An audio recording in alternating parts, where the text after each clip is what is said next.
Hi everyone, welcome back in GS hub, जहाँ पर आप सभी का भरपूर स्वागत है। एक बहुत ही लंबे ब्रेक के बाद आज फिर से हमारी क्लास शुरू होने जा रही है। ऑलमोस्ट 2 हफ्ते हो चुके हैं, जहाँ पे ये जो हमारा चैनल है, जैसा कि आप सभी जानते हैं, कंपटीशन एग्ज़ाम से रिलेटेड चैनल है, जिसमें हम हमारी जियोग्राफी की सीरीज चला रहे थे। आज इसी ज्योग्राफी के सीरीज में जो हमारा टॉपिक स्टार्ट होने वाला है वो है पवन, विंड के बारे में हम आज चर्चा करेंगे। इसमें जो भी न्यू स्टूडेंट हैं, जो फर्स्ट टाइम देख रहे हैं, उनसे रिक्वेस्ट है, इसको देखने के बाद जो मेरी पुरानी क्लासेस, पुरानी वीडियो, उनको पहले देख लीजिए, क्योंकि क्लासेस जो हमारी चल रही है, हर क्लास एक अगले क्लास से कनेक्टेड है। तो पिछला क्लास आप देखेंगे, उसके बाद ही नेक्स्ट वीडियो आपको क्लैरिटी के साथ समझ में आने वाला है। तो आइए, आज का जो हमारा टॉपिक है पवन, उसके बारे में हम चर्चा करने जा रहे हैं। पवन हवा के क्षैतिज प्रवाह को पवन कहेंगे, ठीक है। हवा के क्षैतिज प्रवाह, क्षैतिज और ऊर्ध्वाधर प्रवाह में बता चुका हूं आपको। अगर हवा ऐसे बह रही है, हॉरिजॉन्टल क्षैतिज हवा बहेगी, तो इसको क्या कहेंगे? पवन कहेंगे, ठीक है।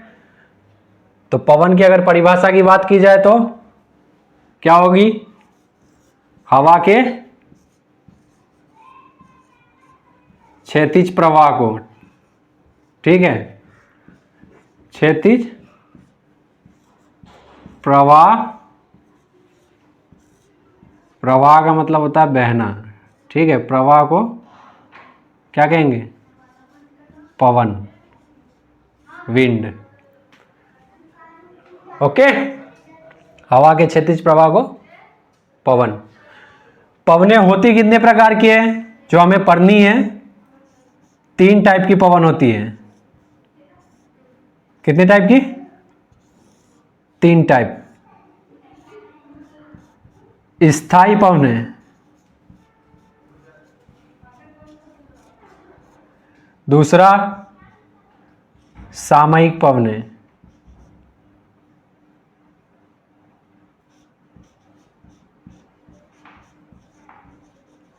और तीसरा स्थानिक।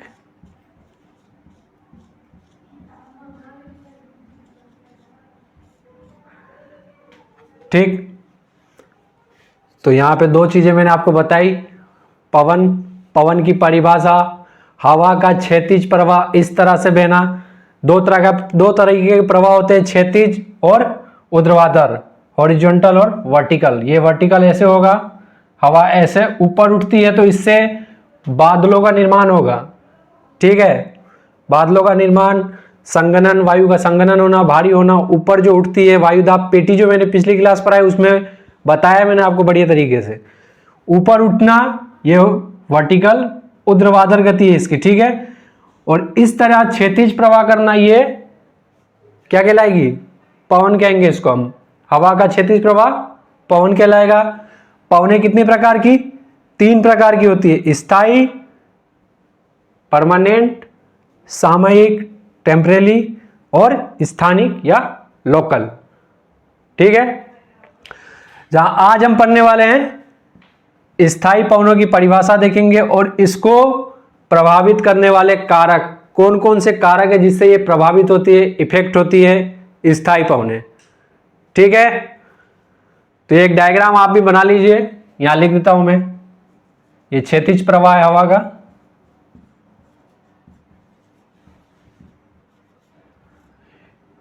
परिभाषा लिख लीजिए और पवनों के टाइप। उसके बाद हम आगे बढ़ते हैं। स्थायी पवनों की परिभाषा और इसको प्रभावित करने वाले कारक आज हम इसमें ये पढ़ेंगे। स्थायी पवन, ये जो पवन है पूरे वर्ष पूरी पृथ्वी पर मिलती है और मौसमी घटनाएं और जलवायु परिवर्तन के लिए यही पवनें जिम्मेदार होती है। ठीक है, इंडिया में जो हम बारिश देखते हैं उसके लिए भी यही पवनें जिम्मेदार हैं। ओके, जब हम मानसून वाला चैप्टर पढ़ेंगे वहां पे इसको बताऊंगा मैं आपको कि दक्षिण पश्चिम मानसून के रूप में इसको हम जानते हैं। फिर मरुस्थल का मिलना, वनों का मिलना, यानी मौसमी घटना और जलवायु परिवर्तन के लिए जो पवनें जिम्मेदार है वो पवन स्थायी पवन है, जो पूरी पृथ्वी पर पूरे वर्ष भर मिलती है। ठीक है, पूरे वर्ष भर मिलने के कारण इसीलिए इसको स्थायी पवन कहते हैं, परमानेंट विंड है ये। ठीक है, तो इसकी परिभाषा, पूरी पृथ्वी पर पूरे वर्ष भर ये पवन मिलती है तथा जलवायु परिवर्तन और मौसमी घटना के लिए जिम्मेदार। ठीक, इसको प्रभावित करने वाले अगर कारक की बात की जाए तो 3 कारक हैं। पहला दाब प्रवणता, ठीक है, दाब प्रवणता। दूसरा पृथ्वी की गति। ठीक, और तीसरा धरातलीय स्वरूप। ये 3 रीजन है जिससे ये प्रभावित होती है, इफेक्ट होती है। दाब प्रवणता, प्रेशर ग्रेडियंट। दाब प्रवणता मैं बता चुका हूं आपको कि एक जगह जहां पे कहीं एक ही स्थान पे उच्च दाब और निम्न दाब दोनों दाब का क्षेत्र मिलता हो, यानी दाबांतर में जो अंतर होगा उसको हम दाब प्रवणता कहेंगे। ठीक है, दाब में अंतर दाब प्रवणता कहलाएगा। ओके, आइए परिभाषा लिख लीजिए। इनको प्रभावित करने वाले कारक,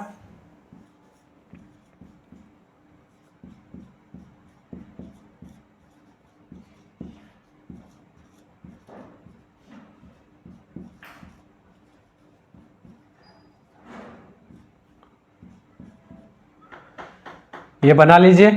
अब इसको प्रभावित करने वाले कारकों को डिटेल में आज जानने वाले। ठीक है, पवनों की दिशा व गति को प्रभावित करने वाले कारक। ठीक है, ये जो कारक इस सभी पवनों को प्रभावित करेंगे। जो कारण मैं दे रहा हूं वो स्थायी पवनें हो या सामयिक पवनें हो या स्थानिक पवनें हो, सभी को प्रभावित करेंगी ये कारकें जो मैं आपको बताने जा रहा हूं। ठीक है, एक स्थायी पवनें के अंतर्गत मत पड़िएगा, ये सभी को इफेक्ट करने वाले जो रीजन है उनके बारे में हम जानने वाले हैं कि पवनों को कौन कौन से कारण है जिससे इसकी दिशा व गति प्रभावित होती है उसके कारण। इसमें पहला है दाब प्रवणता, प्रेशर ग्रेडियंट। ठीक है, दाब प्रवणता मैंने आपको पिछली क्लासों में पढ़ा चुका हूं। दाब में अंतर दाब प्रवणता कहलाता है। ठीक, एक स्थान पे, 2 स्थानों पे दाब में जितना अंतर होगा उस अंतर को हम दाब प्रवणता कहेंगे। ओवरऑल कहे तो वायु की उपस्थिति की बात होती है। अगर जहां पे वायु ज्यादा है वहां दाब ज्यादा लगेगा, जहां पे वायु कम है वहां पे दाब कम लगेगी। ठीक है,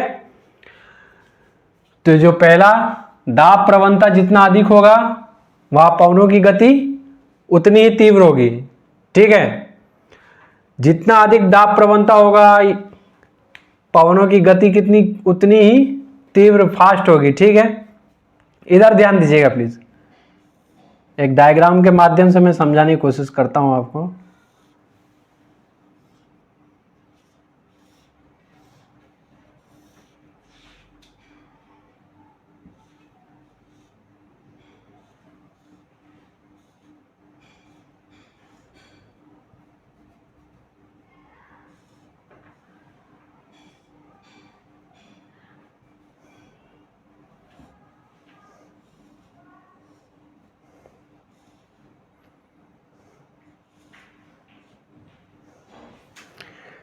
मान लीजिए इसमें दाब ये वायु का दाब लग रहा है, ठीक है।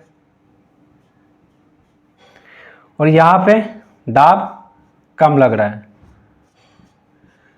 इधर ज्यादा दाब, इधर कम दाब है, और कम कर देता हूं इसको, इधर कम दाब है, इधर ज्यादा, इधर कम। मैंने आपको बताया दो स्थानों पे दाब का जो अंतर होगा वो दाब प्रवणता कहलाएगा, ठीक है। तो यहां दाब में अंतर देखने को मिल रहा है आपको, तो ये जितना अधिक दाब का अंतर होगा वायु की गति उतनी ही तीव्र होगी, और किधर होगी, उच्च दाब से निम्न दाब की ओर, ठीक है, उच्च दाब से निम्न दाब की ओर। एक इस स्थान पे ये दाब पूरा है और यहां पे वायु का दाब कम है, ठीक है। तो ये दाब प्रवणता यहां पे अधिक हो रहा है, दोनों स्थानों पे दाब का अंतर हम देख पा रहे हैं। तो वायु की जो गति होगी इधर होगी, उच्च से निम्न की तरफ। बता चुका हूं मैं आपको कि वायु जो गति करती है उच्च दाब से निम्न दाब की ओर, ठीक है। तो दाब प्रवणता जितना अधिक होगा पवनों की गति उतनी ही तीव्र होगी, ठीक। और दाब प्रवणता केवल पवन की गति को प्रभावित करता है, ये ध्यान रखना आपको, ये दिशा को इफेक्ट नहीं करेगा। दाब प्रवणता के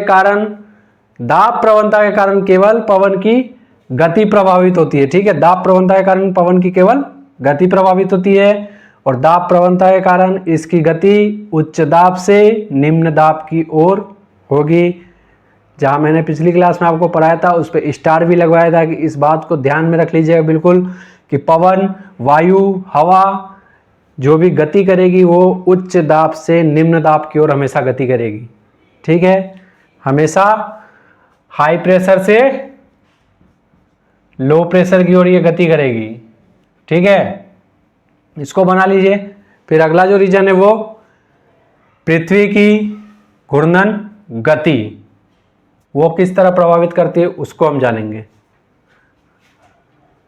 नेक्स्ट जो रीजन है इसको प्रभावित करने वाला वो पृथ्वी की घूर्णन गति, ठीक है। पृथ्वी की घूर्णन गति के कारण विक्षेपी बल, किसका निर्माण होता है, विक्षेपी बल का निर्माण होता है, जिससे क्या होगी, पवनों की दिशा बदलेगी। इससे क्या बदलती है, पवनों की दिशा। जबकि दाब प्रवणता के कारण पवन की गति बदलती थी, पृथ्वी की घूर्णन गति के कारण पवन की दिशा बदलेगी, जिसे कोरियोलिस बल कहते हैं। कोरियोलिस बल या फेरेल के नियम के अनुसार इस बल, ये जो विक्षेपी बल निर्मित होता है, इसके कारण पवनों की दिशा उत्तरी गोलार्ध में किधर होगी, दाईं ओर, राइट साइड, और पवनों की दिशा दक्षिणी गोलार्ध में बाईं ओर, लेफ्ट साइड, ठीक है। इधर ध्यान दीजिएगा, ये उत्तरी गोलार्ध, पवने ऊपर उठे और गिरेगी, जब वो गति करेगी क्षैतिज तो दाईं ओर, अपनी दाईं ओर मुड़ने की कोशिश करती है हवा इसमें, ठीक है, इधर दाईं ओर, और दक्षिणी गोलार्ध में बाईं ओर, क्लॉकवाइज और एंटी क्लॉकवाइज। कैसे होगी गति, उत्तरी गोलार्ध में क्लॉकवाइज और दक्षिणी गोलार्ध में एंटी क्लॉकवाइज, ठीक है। अब ऐसी गति क्यों होती है इसकी, इसका जो रीजन है, उत्तरी गोलार्ध में हवा का जो चक्र होता है वो क्लॉकवाइज होता है, ठीक है, क्लॉकवाइज। इधर ध्यान देखिए एक बार, अगर नहीं समझ में आ रहा होगा आपको तो, ये घड़ी मैंने बनाई, ये 12, 1, 2, 3, 4, 5, 6, 7, 8, 9, 10 और 11। तो घड़ी की जो सुई है हमेशा ये 12 से स्टार्ट होगी, इधर मुड़ेगी, इधर यूं चलती है, ठीक है। तो इसको हम क्या कहेंगे, क्लॉकवाइज। तो जैसे इसकी दिशा इधर देखिए आप, ये देख रहे हैं, इसकी भी दिशा यूं है, ठीक है। तो हवा का जो चक्र होगा वो उत्तरी गोलार्ध में क्लॉकवाइज होता है। हवा का चक्र क्लॉकवाइज होने के कारण हवा जो है अपनी परिवर्तित दिशा किधर परिवर्तित करेगी, दाईं ओर, उत्तरी गोलार्ध में, ठीक है। और इसकी गति अगर वही इधर, ये 12, 1 2 3 4 5 6 7 8 9 10 11, अगर घड़ी की सुई कभी आपने इधर पहले 12 के बाद 11 बजते देखा है? नहीं देखा हो, क्यों? क्योंकि 12 के बाद 1 बजेगी, 2 3 4, यानी घड़ी इस डायरेक्शन में घूमती है। अगर इस डायरेक्शन में यूं, ये कौन सी दिशा हो जाएगी, एंटी क्लॉकवाइज, ठीक है। तो ये जो दिशा आप देख रहे होंगे ये सेम दिख रही होगी आपकी, ठीक है। तो ये एंटी क्लॉकवाइज, यानी दक्षिणी गोलार्ध में जो हवा का चक्र बनता है वो एंटी क्लॉकवाइज हवा का चक्र बनता है, जिसके कारण हवा जो है वो एंटी क्लॉकवाइज यूं मुड़ेगी, बाईं ओर मुड़ने की कोशिश करेगी, ठीक है। हवा का चक्र मन कभी देखा होगा आपने, चलते चलते रोड साइड पे कहीं पे बवंडर एक घूमता है, ऊपर उठता है हवा, यानी हवा का जो चक्र है उत्तरी गोलार्ध में क्लॉकवाइज, इसी कारण हम वायु की दिशा उत्तरी गोलार्ध में, पवनों की दिशा दाईं ओर, और दक्षिणी गोलार्ध में हवा का चक्र एंटी क्लॉकवाइज, इसीलिए इसकी दिशा, पवनों की दिशा दक्षिणी गोलार्ध में बाईं ओर होगी, ठीक है। तो इसमें जो इंपॉर्टेंट आपको ध्यान रखना है, पवनों की दिशा याद रखनी है। पृथ्वी के घूर्णन गति के कारण पवन की दिशा बदलती है। उत्तरी गोलार्ध में पवन की दिशा दाईं ओर हो जाएगी, दक्षिणी गोलार्ध में पवन की दिशा बाईं ओर हो जाएगी। अगर पृथ्वी गति नहीं करती तो सिर्फ उत्तर से दक्षिण और दक्षिण से उत्तर एक ही हवा देखने को मिलती, हवा की दिशा उत्तर दक्षिण, दक्षिण उत्तर, उसके अलावा और कोई हवा की दिशा नहीं होती। पृथ्वी के घूर्णन के कारण ही हवा की दिशा बदलती है। वो कैसे बदलती है वो बता चुका हूं, एक बार फिर से बोल देता हूं। उत्तरी गोलार्ध में दाईं ओर, दक्षिणी गोलार्ध में बाईं ओर, ठीक है, इसको नोट कर लीजिए। इसके बाद एक लास्ट बचा है धरातलीय स्वरूप, उसके कारण हवा कैसे इफेक्ट होती है उसको भी हम जान लेंगे अभी। अगला जो रीजन है वो धरातलीय स्वरूप। धरातलीय स्वरूप के कारण कैसे प्रभावित होगी? अगर धरातल समतल है तो पवन अप्रभावित रहेगी, और मैंने आपको बताया कि पवन क्षैतिज गति करती है, ना इसकी गति प्रभावित होगी ना इसकी दिशा प्रभावित होगी इससे, ठीक है। धरातल का स्वरूप अगर बदलता है तो इससे गति और दिशा दोनों प्रभावित हो जाएगी, ठीक है। इधर ध्यान दीजिएगा, ये मान लीजिए कोई प्लेन हिस्सा है, ये हवा गुजर रही है, ये आराम से यहाँ से पास हो जाएगी इससे, ठीक है, हवा गुजर जाएगी। वही कोई पर्वतीय इलाका हम ले लेते हैं, पर्वत है, ये हवा आ रही है, फिर इससे टकराएगी। अभी ये तक हवा सीधी जा रही थी, अब हवा क्या होगी, ऊपर उठना, ये इसकी क्या हो गई, दिशा बदल चुकी है अब, ठीक है। इससे टकराएगी, टकराने के बाद अब ऊपर उठना शुरू होगी, क्यों? क्योंकि इससे पहाड़ से टकरा के, पर्वत से टकरा के आगे रास्ता ब्लॉक है, तो अब ये ऊपर उठेगी। तो ऊपर उठेगी तो हवा ऊपर उठने के लिए अपनी गुप्त ऊष्मा यूज करती है, मैंने आपको पिछली क्लास में बताया है। तो इससे इसकी गति भी कम हो जाएगी और दिशा भी बदल चुकी है, ठीक। प्लेन है तो पवन अप्रभावित होगा, स्वरूप बदलेगा। पर्वतीय इलाका है, उच्चावच है कहीं पे भी, तो उसके कारण इसकी गति व दिशा दोनों प्रभावित होगी। आई होप समझ गए होंगे आप, ठीक है। इसको नोट कर लीजिएगा, वीडियो को पॉज करके एक बार मैं फिर से तीनों रीजन लिख देता हूं और तीनों रीजन से बता देता हूं आपको कि क्या क्या प्रभावित होते हैं, क्योंकि हमारी जो ये क्लास है कंपटीशन बेस्ड क्लास है, डेडिकेटेड है कंपटीशन एग्जाम को ध्यान में रखते हुए। तो आपको ऑप्शनल देके पूछा जा सकता है कि किसके कारण गति प्रभावित होती है और किसके कारण दिशा प्रभावित होती है, ठीक है।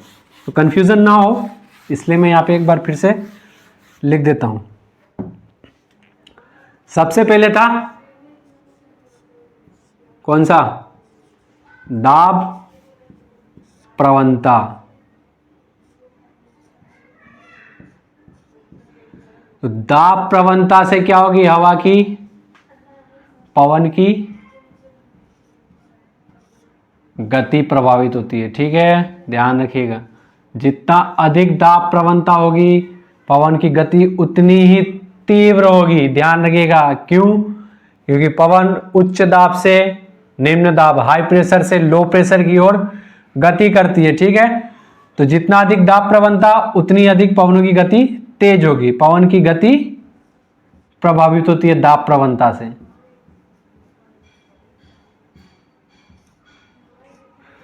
दूसरा, पृथ्वी की घूर्णन गति।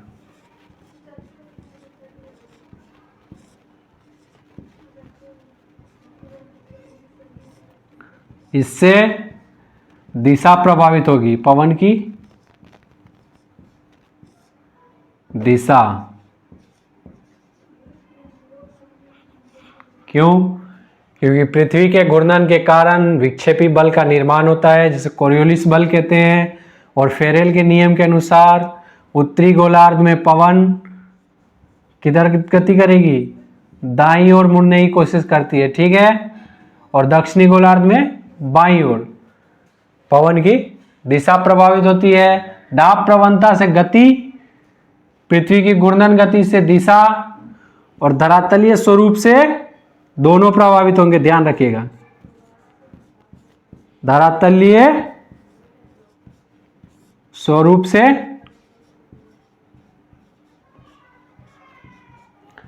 गति व दिशा दोनों प्रभावित होगी। गति व दिशा दोनों ही प्रभावित होंगे। ठीक है, दोनों प्रभावित होगी।